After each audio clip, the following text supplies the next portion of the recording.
What's up, everybody? Hey, fam, this is Tree from treeoflogic.com. Listen, I got a treat for you. Y'all see this lovely lady here on the screen? This is Rage from Rage After the Storm. Say hey, everybody, Rage! Hi. So she is a YouTuber here. I'm subscribed to her channel. I love her work, and I decided to have her on so that we can talk and chit chat.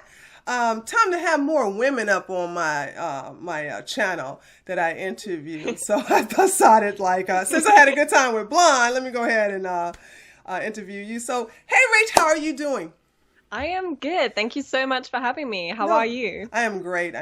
So tell me about your name. Okay. So Rage After Storm. Yeah. Came from, it's actually really weird. I used to have a username called The Calm Morning for most of my accounts. The I recently Calm Morning. took down those accounts. Huh? I said The Calm Morning. Oh yeah, The Calm I like Morning. that. Yeah. I like it. And I used that for my music for my Bandcamp page. Mm-hmm. And I realized, okay, I want to make a YouTube channel now, but the people that listen to my music most probably won't like my YouTube channel. So then if I use that username, then it might mean that my music will just completely go downhill. Mm-hmm, So I thought, okay, why don't I create something that's completely opposite to that? So I sat around and thought a bit, and then that's how Rage After Storm came along. So Awesome.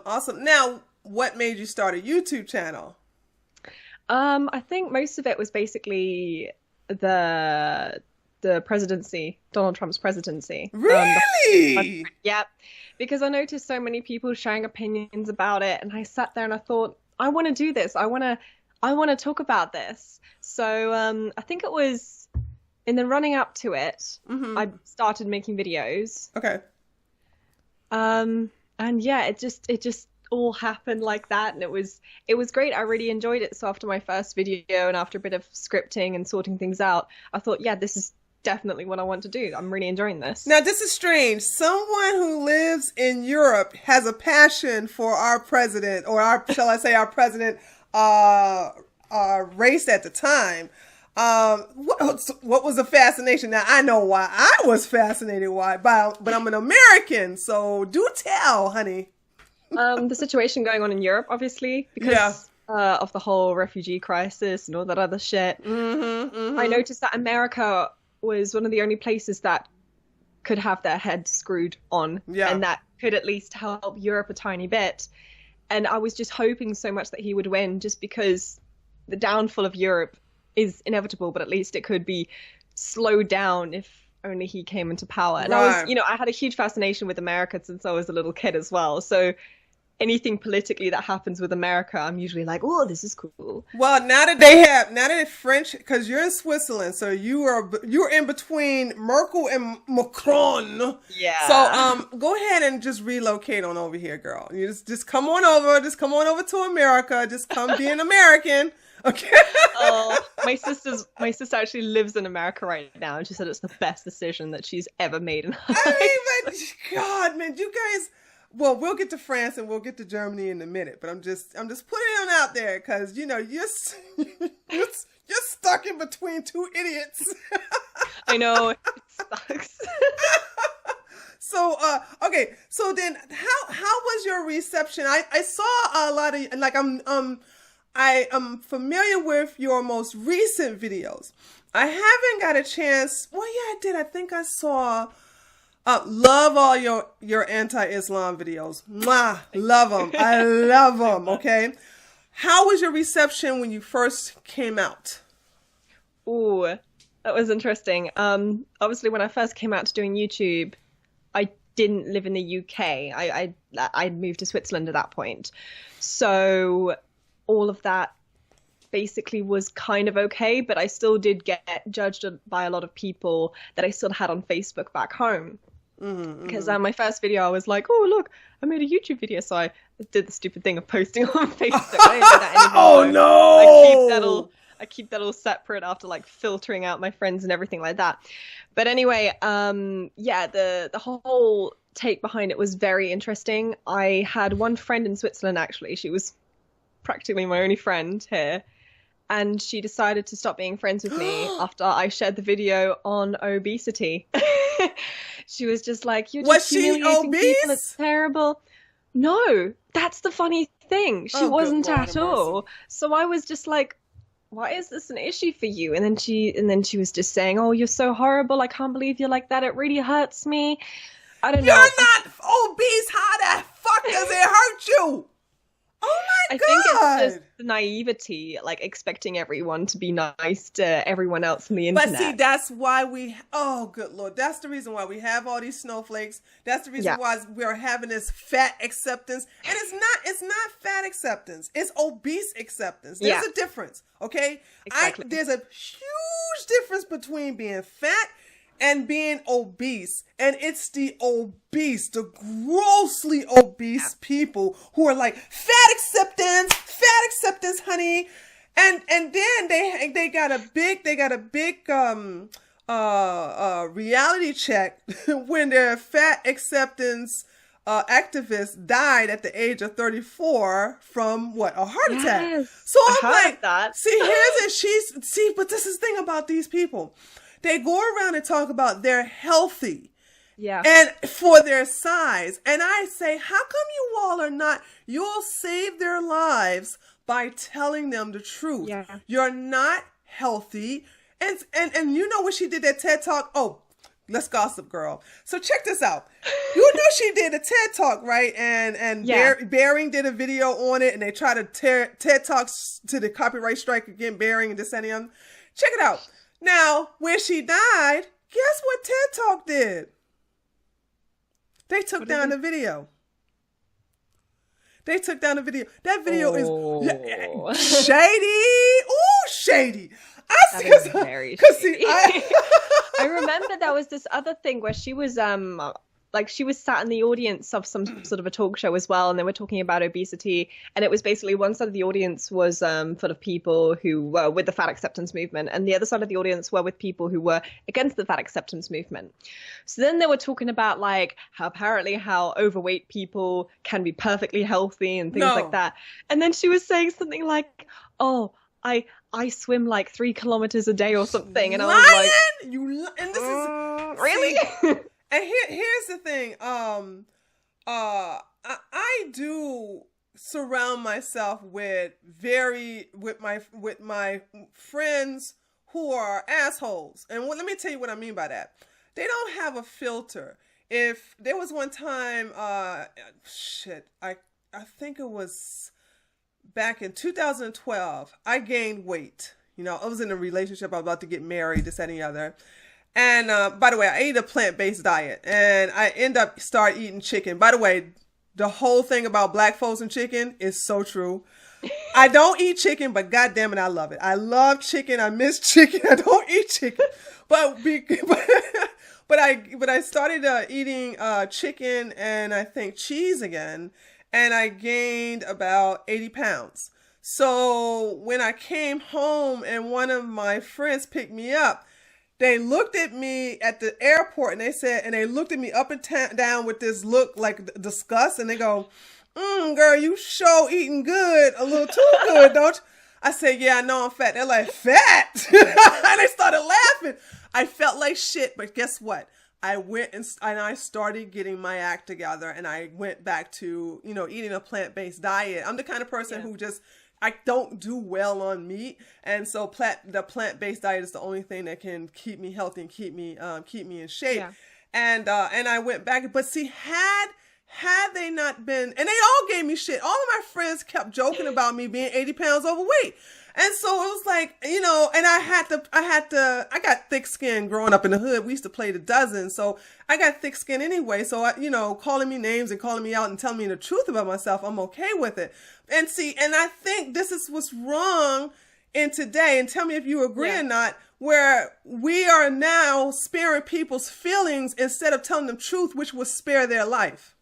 Exactly. No, I completely agree. I mean, I grew up in a household where if you did something that was not really considered okay, like my mom would tell me, and my dad would tell me too, they're extremely straightforward. Same goes with my sisters as well. So in the summer, I gained a bit of weight when I moved here because of all the nice bakeries and everything here. Oh my God, yes! I'm gonna eat this. Oh, so it was great. The bakeries there are so delicious. Oh, so weight. great, yes. I gained weight on my legs, and my mom just kind of looked at me one day and was like. She looked you over the glasses like, honey, okay. I don't know how to tell you this, Alison, but your legs are looking a bit full.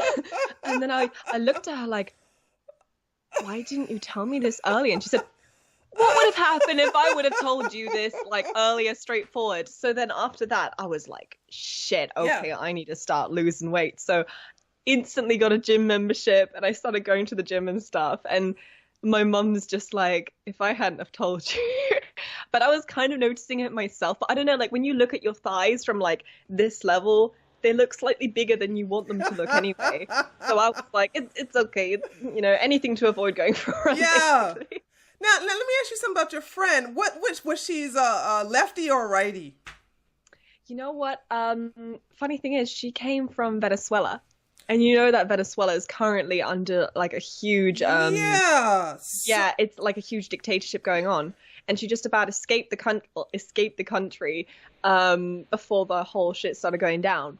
But she never expressed any sort of political view in that instance. So she never said to me, they're actually eating pigeons over there. So I don't understand why she is having an issue with someone being against fat, and I gotta do the quotations, fat acceptance. Yep, exactly. No. So it was really weird, and I often asked her, you understand like what direction that political regime is, and she just said to me, oh yeah, I don't really think about politics that much. So I thought, all right then. We never really talked about politics as it was. We talked about refugees sometimes, and we talked about how it affected her and how she didn't feel quite comfortable with it. But no, she always said that she was in the middle, but I'm quite sure she went where it was more socially acceptable, because obviously these days it's more socially acceptable to be left-wing authoritarian than, as per se, right-wing. So I think that's true. That was more popular. That was more cool. That was more in here, because a lot of people, hardly anyone here is right wing, or if they are, they don't speak about it. That's why I don't have a lot of friends over here. But is that common knowledge that you're right wing in your area? That I'm right wing. Yeah. Do people know your YouTube channel, and do they know you personally and your political views? See, people know mine, and the only reason they know mine is because I go out with Trump paraphernalia. I like Trump, but the whole red cap thing is actually a statement more than it's a movement, in my opinion. Yeah. So because so many have seen me with it, they know I am a conservative. But what about you? Like, if I were to state my political views out on the street, for example, wearing like a Trump hat or a t-shirt or something like that that would express my political views out in the public, I would probably be stabbed. Yeah. Where I live is quite weird. It's an area, they used to call it Little Istanbul. Oh my God! I'm not allowed to say that anymore. Yeah, you've got a lot of Turkish people here, a lot of people who voted for Erdogan. You have a lot of also North Africans here. So I haven't actually been attacked yet. It's just a matter of time, I think. People have turned their heads to look at me and things like that, but I don't know. I don't really think people know me or who I am. At least. So let's talk about your life actually, or what are you? So you're actually near Germany, right next door. So tell our audience what your connection to Deutschland is all about. So how I relate with the country. Yes. Yeah. So I'm half German, so my mother's German. I was born in Germany, so I have a German passport, still do. So obviously the country lies very close to me. I used to visit the place a lot as a child as well. I used to visit my hometown, which was Hanover. Very beautiful area. Oh, yes, it is. Oh! gorgeous. And I started noticing, like, with the refugee crisis, during that time when I went back to visit, I started to notice how much it had changed. The people there, you know, and I realized this isn't my home anymore. Yeah. Like, you know, this isn't where I feel like I want to be. Like, I used to think, oh, I want to go to university here, you know, I want to study here, I want to do all these things. But that realization where I thought, shit, I can't go here anymore. This has been completely destroyed just because of someone of political power has made a fucked up decision. Right, right. With that realization, it tore me apart. Literally, I felt so angered by it. And despite the fact that I don't live there anymore, despite the fact that I literally say my own country is dead to me, I still have quite a lot of feelings for the fact that something like this can be done to my country. Yeah. I go back and forth to Germany quite a lot over the border because of cheap shopping, Amazon packages and stuff. But isn't it dangerous? It's because see, here's the thing. What I loved about living in Germany is that I didn't need a car. That was the best thing about Germany. So it was like very bicycle friendly, scooter friendly. But the most part is that it's so freaking convenient to get on the U-Bahn. Yes, so it is. Now with all of these knuckleheads, you know, like, and they love white women, honey. The good thing you got dark hair because you're at the second list. If you was blonde, you would be at the top of the list if your hair was blonde. But that's what I'm saying. Isn't that dangerous for you unless you're going through during a time when they're sleeping off? I don't feel safe going there. That's easy to say. So the place that I'm connected to is called Weil am Rhein. Mm-hmm. And when you go along the street, you notice a lot of Turkish-owned shops. You notice a lot of halal supermarkets as well, and that just pisses me off so much when I go past. But anyway, people stare at me. I feel like I'm physically being objectified, and this is not like some sort of feminist rant. I got you. Yes. You go past, and the men, they turn their heads around and just look at you and give you the elevator eyes, just kind of like going down and up, and then down to your ass again, looking at you. And I've turned around quite a couple of times, just being like, "Stop it! This is weird." Exactly. But it's not nice. And a lot of the time, no, I don't feel safe. I have my keys in my hands every time I'm walking there, just in case I defend myself. And this is in broad daylight. I would never go there at night. Holy shit. No, that is not what I want to do. No. Mm-mm. Yeah. When I came there for the last time I came, this was in Berlin. By the way, speaking of Turks, that was a culture shock for me when I moved. First of all, my first experience, good thing that was a good experience in Augsburg. Hardly any Turks there, right? Just strictly German. It's a nice German town, nice village, everything, just beautiful, right? That's where I fell in love with Germany and decided to move there. So in 2010, I moved to Berlin, and I was like, where the hell are these Turkish people come from? Yeah. And then that's when I learned the history of Germany actually allowing a whole lot of Turkish people in for cheap labor. And then they allowed them to bring their family in. They didn't go back where they came from. And here you got... it was quite... Yeah, it was very interesting. My mom told me about it because she grew up in Hanover. And she was telling me about, like, the amount of Turkish people and how it got more and more and more where she lived. And she said that when she used to walk along the streets, so this is when she was like a teenager, like around my age, they used to just go like as if my mom was some sort of an animal. And she got so mad. Oh my God. My mom is scary when she's mad, so I don't want to imagine those guys, like what they must have been told by her. But yeah, just her telling me that in that time as well. So this is like 1975 time, early 1980s, that kind of time. Right. That's shocking. That's absolutely shocking. And for the most part, these people don't integrate. Like Berlin, you have the east side and the west side. So when I moved there, I came on the west side. And then all my friends who, I had a lot of friends who were from the DDR. and just they're the best friends to have, actually. I love my German friends, and then think about it, and then that's when I started to get real close to a German family, and adopted them as my family. So then I moved from Wilmersburg to Kreuzberg, and Neukölln is full of Turks. Neukölln and Kreuzberg. Neukölln. Oh God, my cousin lives there, and it's really shit. Like, the thing is about my cousins, like my German side of cousins, they're extremely left wing, like extremely. Are they really? Like, why? What was? Can you explain that to me?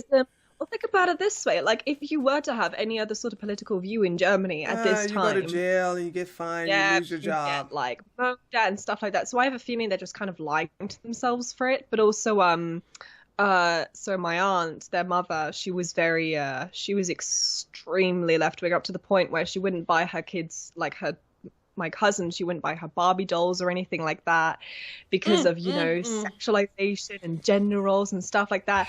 She had this anti-authoritative parenting technique where she told the kids to call her by her first name and stuff. Yeah.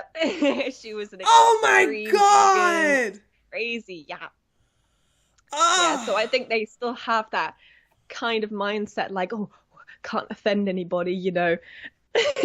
I don't know but this if my cousin has been sexually assaulted or something, but she probably has by this time. I mean, living in Neukölln. I'm so glad my all of my female family, German family, are out of the area now. They have some are in Poland, and one couple of moved to Spain, and two of them are going to be coming to America really soon. So I'm really happy about that. And while I was there, after my sister was getting raped, I was teaching the women to protect themselves and giving free self-defense classes, and observing these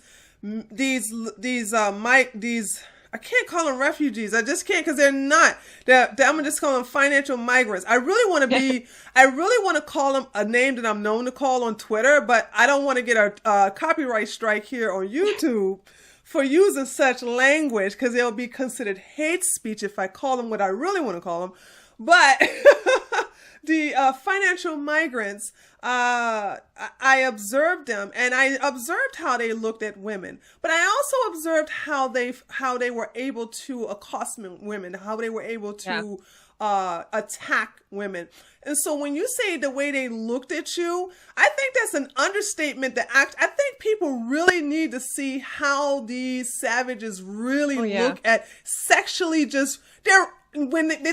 I know this word "rape you with your eyes" is overplayed, but that's what it really looked like to me. That is literally what it is. And you have so many feminists blaming white men for it, saying, oh yeah, these people, they're eye raping me. No, they just looked at you because you have a low cut top. Try going around in Germany with a jumper and a big ass coat and jeans, and then being looked at like that. Exactly. Yeah, exactly. It's absolutely awful. And I've noticed that these people, this sounds kind of wrong to say, but they go around in packs. I've hardly seen No. That's not wrong to say, sweetie, because I was the one who I told everybody. I did a video. It's called Censorship in Germany. Yeah. I actually gave the entire rundown of how they operate, how they work, how they attack women, how they kidnap women, how they rape them, how they do this. And the thing about it is that they're rarely alone, and they run in packs because they're really small. Okay, they're not the biggest men, but they're very weak, and that's why they have to run in packs, because that's when they're their strongest. But I'm sorry, go ahead. But you're right. Yeah, they do run in packs. Yeah, they just go around in packs. They never go around alone. And my mother had this interesting insight where she said they're cowards. They, if they were found raping a woman and were arrested for it, God forbid. But if, some of their buddies were, added into that arrest, it would be kind of like, oh yeah, we did this together. Awesome. Things like that. And it's scary. It's really scary. I can't even go out at night here anymore. Yeah. No, I'm sorry. Go ahead. No, it's fine. No, you carry on. I want to know how it feels for you to be so close to your homeland and just see it just slowly deteriorate. It just gets slowly destroyed. It's heartbreaking. It's absolutely heartbreaking. Yeah. Like, I used to be proud to call myself German. I used to be there at school like, yeah, I am half German. It's pretty cool. I love my country, engineering and stuff. And now when I go to the airport and you get out your passport before you have it checked, you're in this long ass queue and everything like that. I sort of like cover it. Or like I just don't get it out before I'm at the actual thing, because I'm like, if someone sees my passport, they probably think I'm like some, dumbass extreme liberal or something. Yeah, because that white guilt in Germany is bad. Now, are you under, I guess you're not necessarily under their laws per se? No. Okay. No. I live like in Switzerland, so I live in the actual province of where I am in how are Switzerland. they so different? No, I'm not affected by their laws. Okay, thank great, goodness. great. So you're not under her hate speech laws. Thank God. Yeah. Not under her like censorship laws or anything. Yes, honey, because she don't like nobody nice. talking bad about her or her Germany. Mainly about her. And you can say what you want about Germany, but she don't like when you talk about her, honey. She gets salty real quick. So how is your relationship with? Well, have you been to France? I'm sure you have, though, haven't you? Yeah. So you can catch a tram to Saint Louis. Mm-hmm. I think it's like number 11 or something like that for anyone who's interested.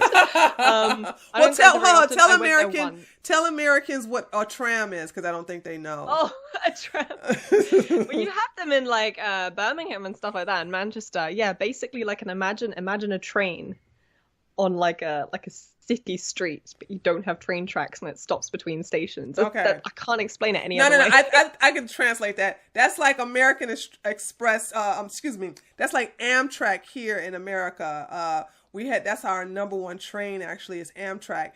So there are people in New York who take Amtrak from New York to either Washington D.C. I think it's like 2 hours or something like that. So I would tell people, if you want to know what a tram is, just think about the Amtrak that you can take from one country to another. Whereas in this case, in America, it's taking you from one state to another. So that's the best way to explain it from here. But I mean, also like the trams run in like the district of Basel where I live. But yeah, they cross borders because we live like. Yeah, it's real awesome there. The only thing is about Europe is I don't like the EU. But I do like the fact that if I go from New York to Texas, I'm still in the United States, but I'm still going from one state to another. Yes, the dialect is different, but see here, you have Italy right below Germany. Well, Austria actually is Germany, Austria, then Italy. So then you go from Germany to Austria, you're going to one different town. Then you go from Austria to another country. It's awesome. Like you have the United States, you have all those United countries, and you're just going to a different new culture, which I thought was so exciting until the multiculturalism. But I'm sorry, go ahead about your experience with France. That's definitely true. Yeah, no, it's definitely true. Yeah, but you can take the tram to France. If I were to go again, I think I'd take the train, because you can also take a train from the central train station in Basel. I just prefer the trains in general. Which is faster for you? It's faster for me to take the tram. It's technically more convenient, but I don't know. Sometimes the trams just get so busy and everything, especially at peak time. So usually that's why I prefer to take the trains, because they're not as full. Okay. But then you can cross the border, and when you take the tram over, they will administer passport checks on a rare occasion, like a very, very rare occasion. Really? However, if you take the train, they never do. Never, ever. Never on the train? Nope, never. I've crossed the border. Oh, I know that place. I know them trains are filled with them. Yeah. Yeah. I've crossed the border from Switzerland to Lörrach, which is another German city, very often. So this is that's where I go to my opticians, because it's cheaper.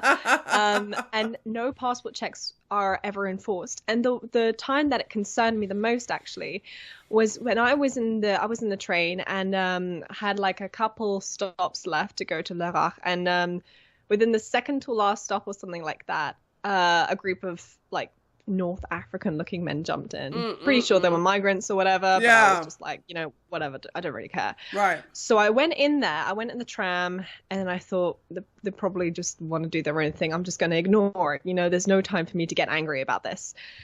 Took the train, and we got out. I got out at Lörrach, and they got out at the same stop as me. But I thought, what are the odds that they're following me, right? Whatever. Oh no! So I continued walking out, and I walked to the optician. Now this was in broad daylight, very full. It was very busy at that time, and the optician's was just about like a 5-minute walk away. Right? Yeah. Followed me the whole way there. I even took a back route, like an extra shortcut route, and they followed me around there as well. That is when I knew that they were following me.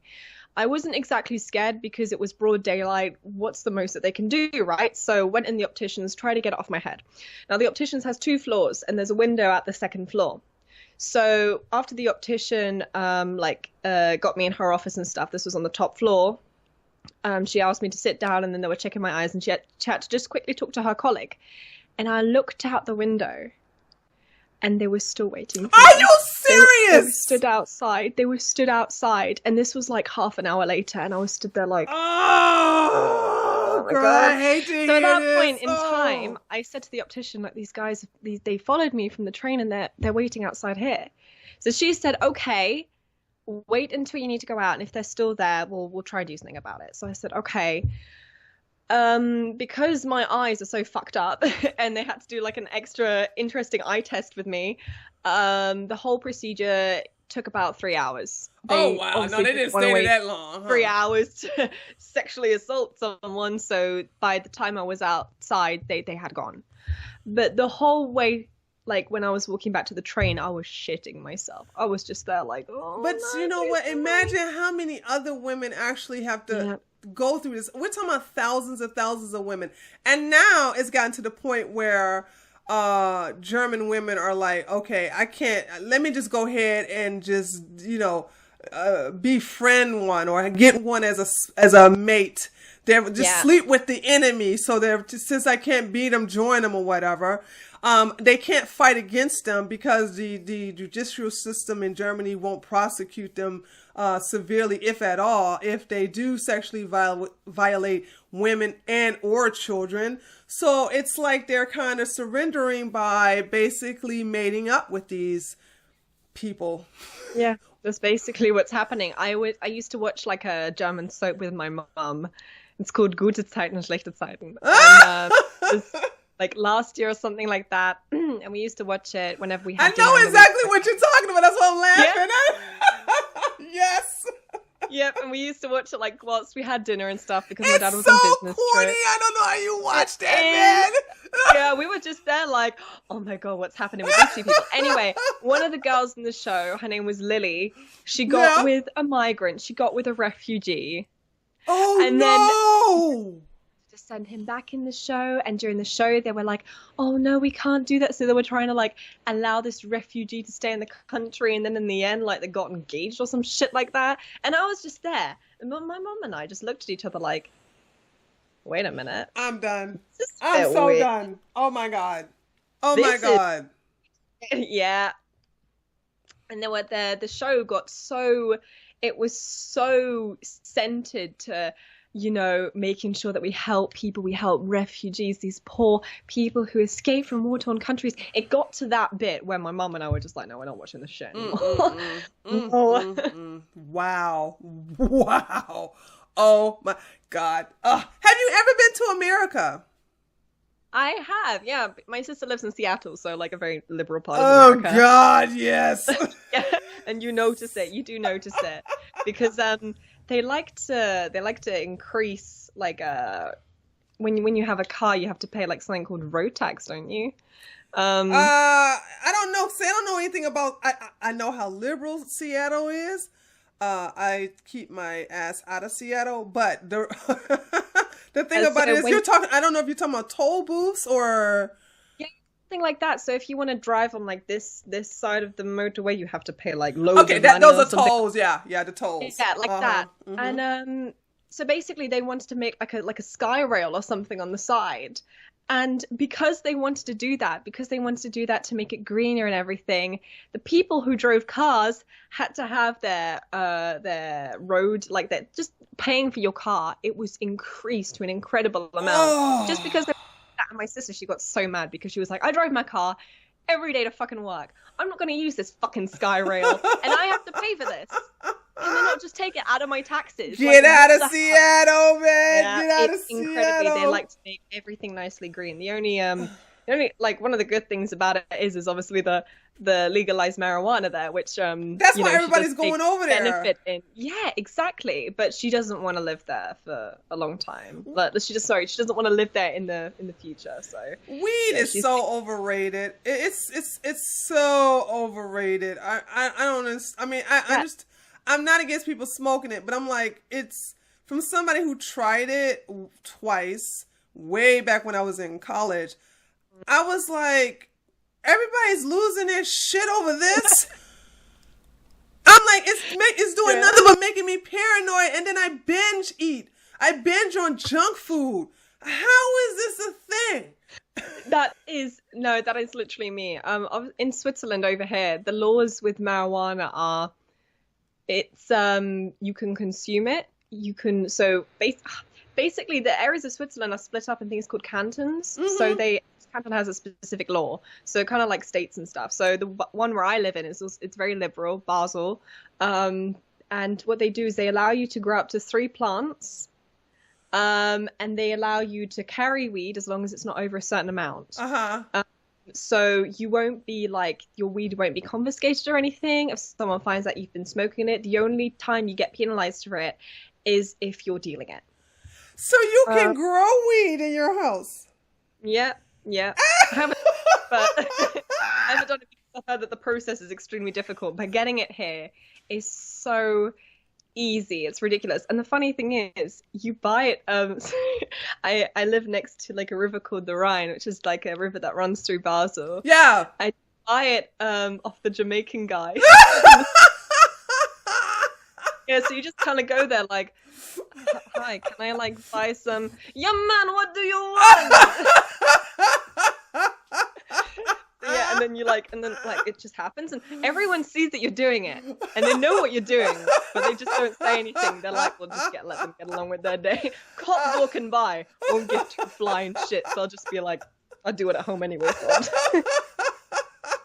Exactly. That's another stereotype that's true too about Jamaicans and weed. Oh yeah, we had 2 Jamaicans that a friend of mine's in Berlin, and they were both weed dealers. You know what I'm saying? So it was like, I was like, do you niggas ever go somewhere without your weed? I mean, can y'all like stop the stereotype? And it was like, hey, you know, they make so much money off of selling marijuana in Germany. Now I don't know if they're still there or not, because like I said, I haven't talked to them since I left. But yeah, it's funny. It's funny about that. So I do it now and then, but it's obviously like, it just depends on the strain and everything. And for anyone listening, never do White Shark, and it makes you so tired. It's the worst. So don't do that. How many different brands are there? Like so many. Like a ridiculous amount. It's so many hybrids. I swear, I'm one of those people who don't do well on weed, because like I said, it just makes me so paranoid that I mess up everybody else's high, and that's why those just seem like overrated to me. Maybe it's also the way you took it as well, because sometimes people work better with edibles and stuff. But sometimes with edibles people get more munchies. So like if I have an edible, I have to go to the gym for the next No way, girl! You serious? No. Yeah, like I get so bad munchies, so then I'm like there on the couch, and I'm just there like with my packet of crisps and everything, and then I'm like, oh, maybe I should just go and make some pancakes. Oh, we still got the waffle line up, like. And just in the kitchen, like making waffles. My mum walks in like, what you doing?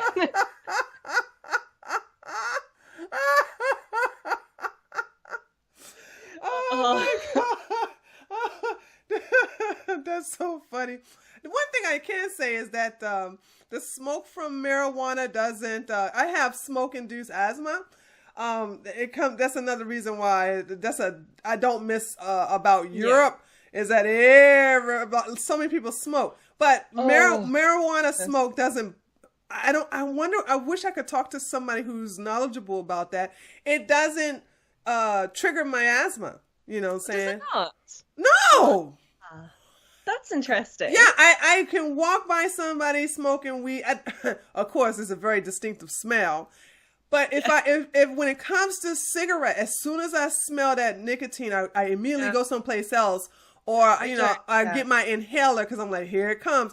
But marijuana, it doesn't induce any of my asthma for some reason. I don't know what that's about. I don't like nicotine anyway. It's just the smoking culture here. It just makes me so disgusted with smoking itself, because I don't smoke cigarettes. I never really have. Like, I've tried it once or twice and it was just like, what's this? It just makes me dizzy. I don't like that. Yeah. But over here, like, especially in Switzerland, the smoking culture is really bad. Like, they smoke a lot here, and there's a whole speculation about that because the healthcare prices are extremely high. Absolutely high. Yeah. I know. Yeah. Oh. And the cigarettes and the smoking and stuff, obviously, you know, health conditions and stuff, and that's why they whack up the insurance prices. But you know, isn't it normally because you're saying it in Switzerland, but I noticed that in France, I noticed that in Italy, I noticed that in Germany. I'm just going to say that most of Europe, and Czech Republic, it's like smoking is so common there. You know? Yeah, definitely. No, definitely. Like in Germany, it's also quite heavy. It's, very. I came from, when I moved from England and I noticed how much people smoked here, I was like, oh, I thought people smoked loads in England, but here it's, Germany, France as well. I don't know what it is. Maybe people are just so damn stressed out because of the politics as well. I got no idea. But all right, so let's talk about YouTube for a second. Okay. So now you've been here for a while. When will your 1 year anniversary come about, Rage? My 1 year, what, from being here? Yeah, and you're on YouTube. Oh, and my YouTube. Oh goodness, I started in January, I think it was. Oh shit, you got a long way to go. Yeah, I got a long way to go. I see that some people, not gonna mention any names, have I see that you have been targeted with a lot of gossip and a little bit of jealousy and a little bit of, heat and everything. How's that feeling for you, girl? How are you handling that? Interesting.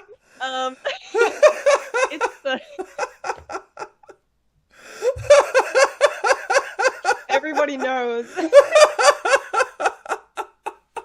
Everybody knows now what exactly we're talking about. Yeah, exactly. Yeah. It's interesting, like seeing it, and I'm just like, oh. There's my name. There's my face. I kind of think, this is an interesting one. Yeah. Theories, obviously, a bit of jealousy, maybe. Yeah. Oh no, I'm gonna say it. It's jealousy. Yeah. Hating. Yes, I'm gonna say it for you, girl. That is nothing but salt. They just salty. Mm-hmm. Yeah. But yeah, I'm pretty sure it's that too, but publicity, isn't it? People see those videos, people see those posts that people make, and they're like, oh, who's this person? And then they like angry type people send the username, and then they're like, oh, I'll angry subscribe to that person. You've done that before. I'm like, I'm gonna subscribe to this person. I'm angry about them. I have only angry subscribed to one person. And I hate watch all her videos. It's really a guy, but I call him a girl, because it's an underlying joke where this person is called a softball coach, okay? Or no, is it a soccer coach, a lesbian softball coach, or a lesbian soccer coach? I think it's a softball coach, a lesbian softball coach. And so because of that joke, which was started by AIU, by the way, I keep referring to this guy as a lesbian, so I always use the pronoun her, and I have hate subscribe to her and hate watch her videos because I make reactions to them. So I totally get how some people can hate subscribe to a channel because I only have one. But how many do you think you have a huge percentage of hate subscribers? No, you can't have that many, can you? Or I don't know. Tell me. I don't know. I've like hate subscribed to a couple of people. I don't know about the people that have hate subscribed to me. Well, what do they say in your comment section? That'll tell you that. Oh, I mean, you can look at the Bill Nye comment section. After I said Bill Nye, the Jewish guy, like there were loads of Jewish videos of mine that were like, I liked you at first, but after this, I got so mad, and I was just there like, so okay, so it's okay for me to make jokes about Islam, okay, but as soon as I say that someone's Jewish, whoa, fucking get out the tinfoil hat to know, you know. I haven't even delved into the Jewish question. The JQ, I know, the JQ, okay. the JQ. Oh, I'm not even ready for that yet. I'm just going to wait a bit for that kind of stuff. But people have already been getting angry, and I was like, oh.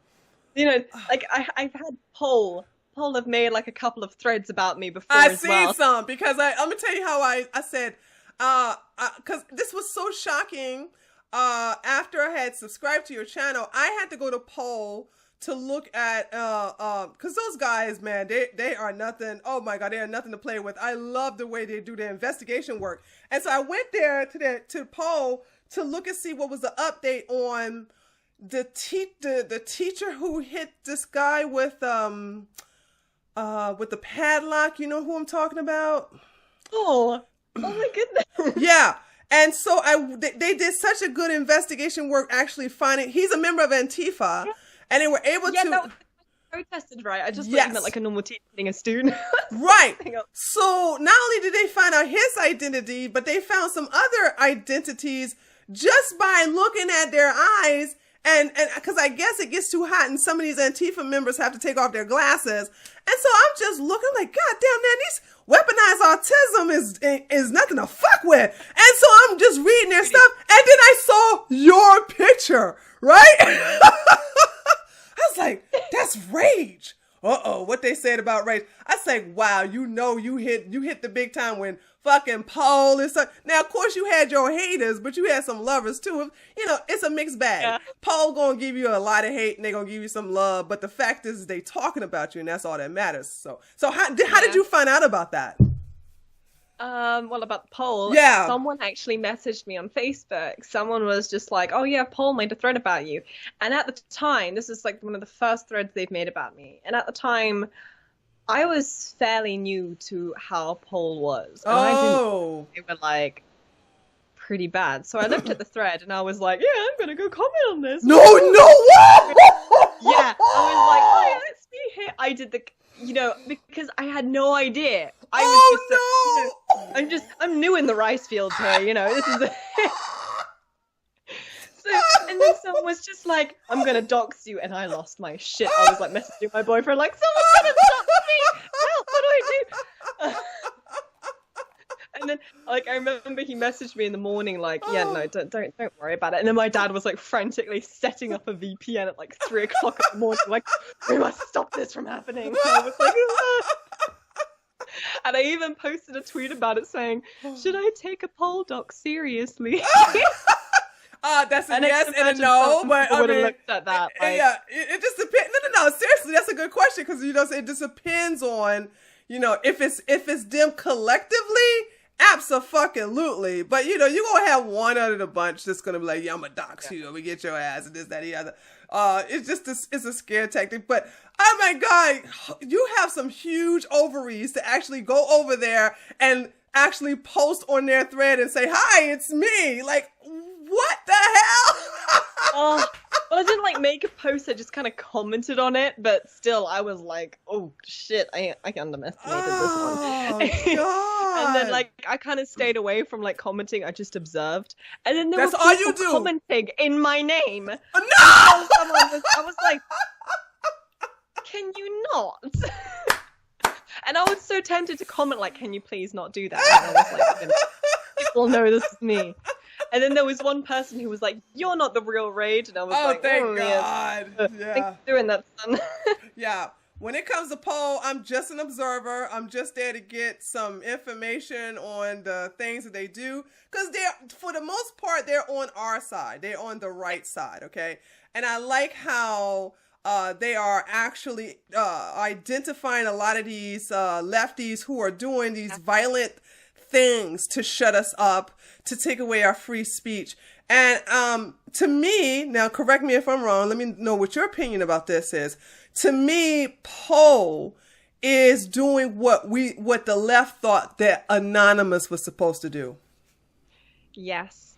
Yeah. Yes, definitely. That's definitely what they're doing. And there's a lot of good guys among the bunch. You know, there's a lot of people who are also defending me, but I think also the people who are saying negative things about my videos, I kind of liked reading it because it gave me insight on what to improve on and things like that. For example, I don't do, like, I try not to do as much anti-SJW content, like, anymore, because I think to myself, okay, look, if people want more in-depth stuff, if people want me to talk about, you know, actual politics that is going on rather than, you know, finding a video and talking about feminism or something, then yeah, sure, I'll give it a go. And I've actually found that they've really enjoyed doing that. So I never thought about making a video on the French election before, or giving my general opinion on abortion. Oh my God, that was... Oh, I loved it. I know you got some hate. I know you got a lot of hate from it, but that right there won me over. I was like, hey, Rage, I got to get you on my show, girl. I love that video, this, that, and the other. You know what I'm saying?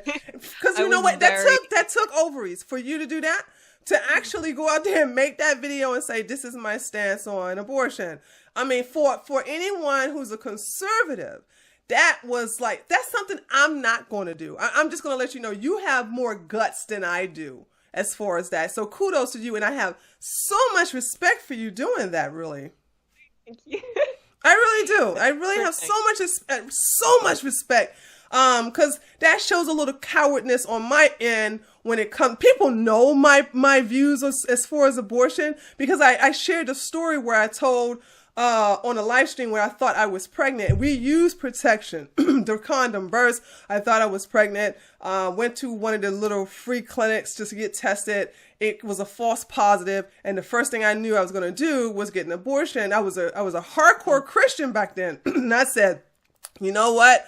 I'm not going to be poor by bringing another bastard child into this world who's going to be a criminal, who's going to start killing and be a gangbanger. I'm not going to do that and be struggling. I was in school at the time. It was the summer after my freshman year. And so I got heat for just saying that. And they was like, but you was a Christian. And I said, let me tell you something about when you're raised poor like I was, and then you think you're pregnant and you did the right thing to use protection, you find out that you are, by the way, I wasn't pregnant. I took another test the following day and it showed up I was negative. But during the time when I thought I was, because it gave a false positive, I said, I'm getting an abortion because I'd rather go to hell than to be poor. And and that's how I felt. And so even by saying that, I caught hell. So for you to make a whole big video about it was just, I admire that. Well, like, I'm not like really religious, and I think to myself, if a couple of people on the internet unsubscribe from my channel just because of an anti-abortion video, or just because of general, like, an abortion video that I have made, I just think, well, I don't really want you on my channel in the first place. Like, that's not what you should be watching. Like, this is what I think. And if you constantly get upset about, you know, leftists getting upset about things for no reason, right? What are you doing right now? Exactly. You know, I just think, well, just don't be on my channel then. I don't want you to associate yourself with me if you're going to be doing that kind of thing. I get you, girl. I totally agree. And your newest video dealing with your newest video is such a hoot. It's so funny. I didn't hold up now. You started to change your style a little bit. I found this video. Now, you've done some videos that were funny, by the way. You have a funny twerk to you. But this one had a little bit more of because me as a video producer too, I see a lot of edits in this and everything like that. And I'm like, boy, that took some time to put that in there with the French hat and stuff like that. Yeah.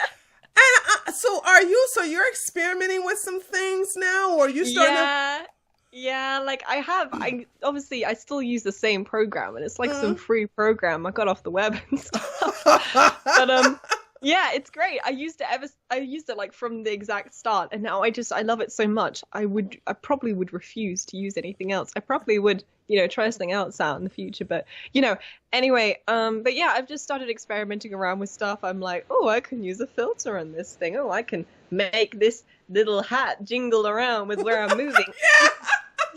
Yeah. I just kind of figured that out. It took a while. But yeah, I was just like, oh, I'm going to put this in. I'm going to put this in. It was so cute. Thanks. I liked it. I said, oh, she's getting creative. I observe small things like that because I know how much hard work it takes to actually do all these edits. And then when you start including other shit in there, it's like that's a lot of time that you're putting in there and everything like that. So that's that. So, okay. So what do you see? What do you want for you're new? What do you want for your channel in the future? Oh, that's an interesting one.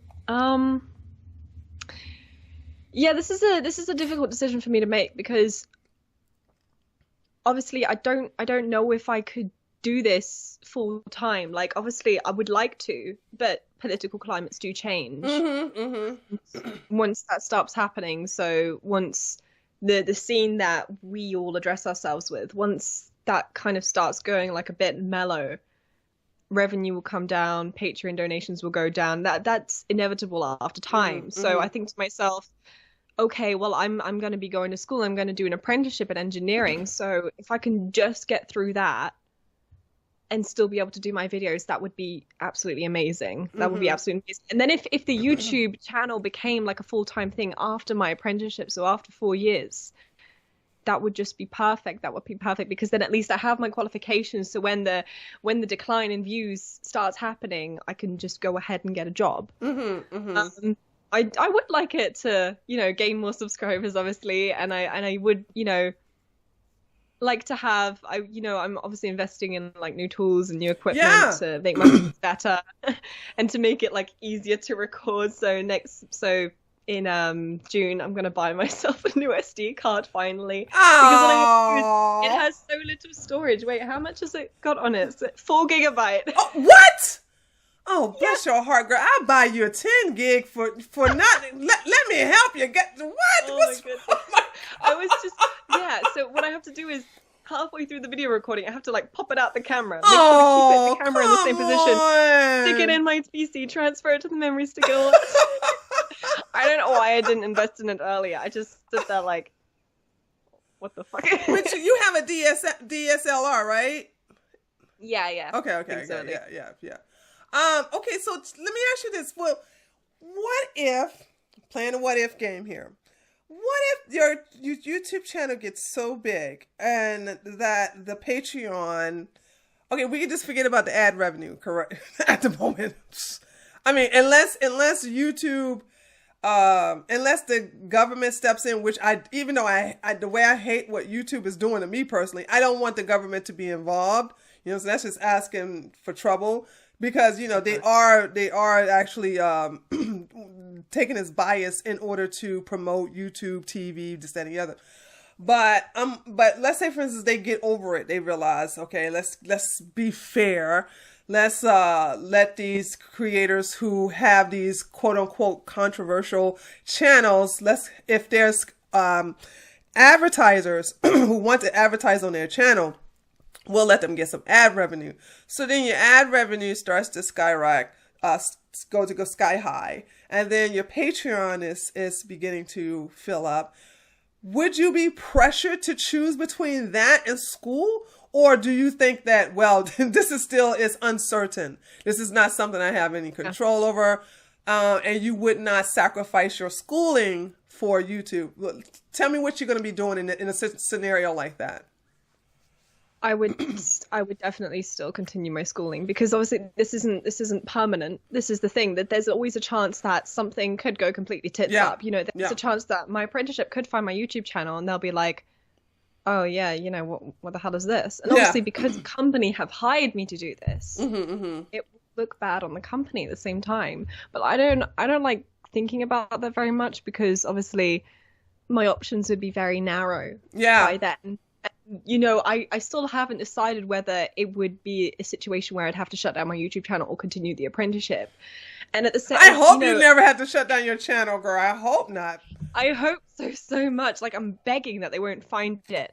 But you know, at this point in time, yeah, I would do as much as I could to continue schooling, to continue with what I am doing, as well as making the videos. That's definitely what I do. So obviously the income helps me so much. But I always find it so important to have like a backup plan, because, you know, if I get stuck out in the world with, you know, with nothing to use, you know, my skill for, what am I going to do with it? It just stresses me out so much just thinking about it. Yeah. I don't want to have to come to the decision where I might have to drop one or keep one. I hope you don't. I hope you don't. I hope you are successful in both. You know what I'm saying? And I hope it always work out for you. I always wish the best for people who I like. And I do wish the best for you and your YouTube career, as well as your schooling and your engineering afterwards, just any other. So your apprenticeship, and therefore, and anything else you wish to pursue in the near future within the next 3 to 4 or 5 years. So I wish you much success in all that you do. Thank you. So that's that. So we're about to conclude. So is there anything else you want to share with our audience before we end our interview, our fabulous interview today? God, really? Nothing else? All good. That's all good. Just, you know, stop getting offended about me making Jewish jokes. I mean, being German, I make enough like Nazi jokes as it is. Yeah, exactly. I bet you did not see that coming. That was so corny, I couldn't help but laugh. You're so funny, girl. All right, well, look.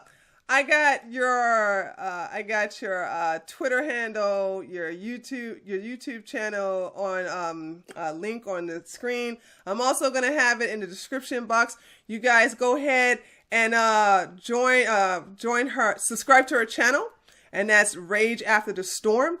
You're also, that's the same handle for your Twitter, correct?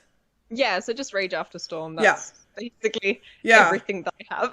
As after, that's good. That's a good marketing tool, you know, good marketing tip. So got all that. And so if you're listening to this, you know, while you're driving, whatever, whenever you get a chance, just go to the description box or just look, you know, just put it in Rage After the Storm, and she'll pop up. And basically subscribe, follow her on Twitter.